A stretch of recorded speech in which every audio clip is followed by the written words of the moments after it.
Hey everyone, I'm back with yet another unboxing, and we got something really special, as always, but especially special because I've been waiting for this for quite some time now.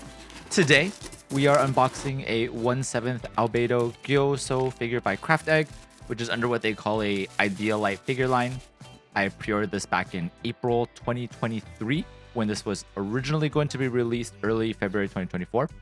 However, there were many subsequent delays that it did not release until just recently, late June 2024. In terms of cost, I pre-ordered this on AmiAmi for 20,600 yen plus shipping.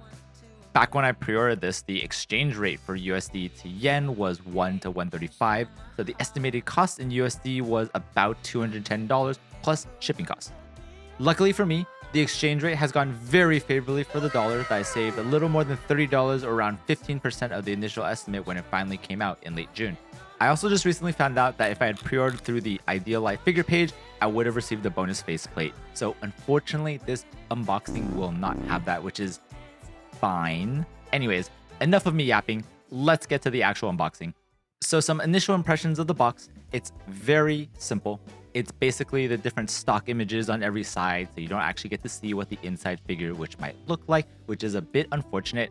I think it's usually nice to be able to see and verify up close the smaller details, especially the face, especially if you're buying this in person.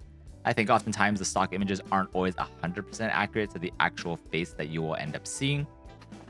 Opening it up, we can see the plastic mold casing, which has separated everything into 4 main pieces: the main figure, ALBEDO's 2 wings, and her sword. The figure in itself is protected by a lot of additional plastic pieces. I'm not 100% sure if it's just to be extra protective or to prevent paint smearing of some sort, but anything to make sure the figure is in the best quality is definitely good here. On just the pure first impression, it looks awesome. We can see here that she's already holding part of the sword that presumably we just have to attach it to the other end into. The blade of the sword is separated into a black and blue purplish color. The guard of the sword has an interesting design. I don't really know the words to describe it, but kind of reminds me of a mix of the Batman logo and like lightning. The wings look pretty good. Even from far away, you can see the details on the feathers. Under the right lighting conditions, we can see some dark purple and dark teal, mostly near the inside part of the wings, whereas most of the feathers near the end of the wings are pure black.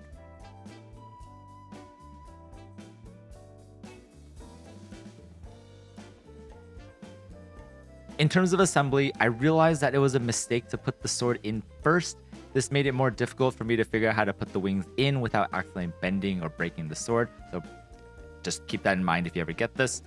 In addition, it wasn't until I realized that you could actually detach the head that made putting the wings in a lot easier.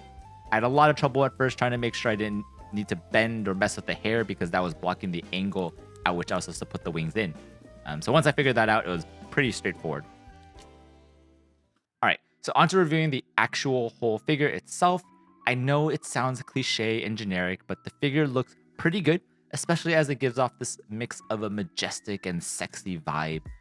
Obviously, she's showing part of her chest, but for the most part, if you look at it straight on, the only other areas showing skin are her thighs. However, from the side and from the back, you can kind of see a bit of her hip and butt. So I think that's a nice little design touch. It's definitely a bit more subtle and not too overly not safe for work in terms of the sexy feel that she gives off. I like the pose, and I'm actually kind of glad it didn't come with a separate base. I think unless they did something real special with it, it would have ruined the general aesthetic. I am legit impressed by the face, especially by how they did the eyes. The hair is all right. It's nothing too special other than the fact that it's long. It does have this nice touch of a red and purple flower and decorative horn pieces off of the right side of her face. Unfortunately, the hair itself almost looks and feels like what a prize figure might look like, but maybe with better quality control. I'm a bit conflicted on my feelings toward the kimono. I like the general look, but it's missing a bit of an oomph factor.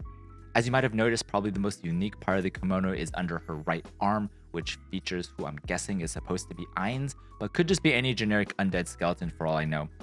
I think would have looked a lot nicer with a slight glossier look, especially to accentuate the folds of the kimono and even get a bit of pop on the design to get the red, white, and yellow colors to stand out a bit more.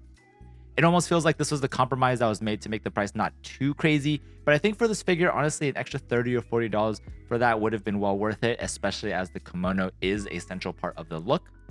In terms of the size, her wings span almost 11 inches, From the front of her knees to the back of the kimono measures about 6 inches, and she stands, or in this case kneels, about 6 inches tall. So she is about the height of a prize figure, but obviously much wider. I can't actually tell if there's a bit of an albedo tax, but she's definitely at a very reasonable price, especially compared to some of her other premium scale figures. I think this is probably the best you're going to get for that price range, and I would definitely recommend this to anyone who loves albedo.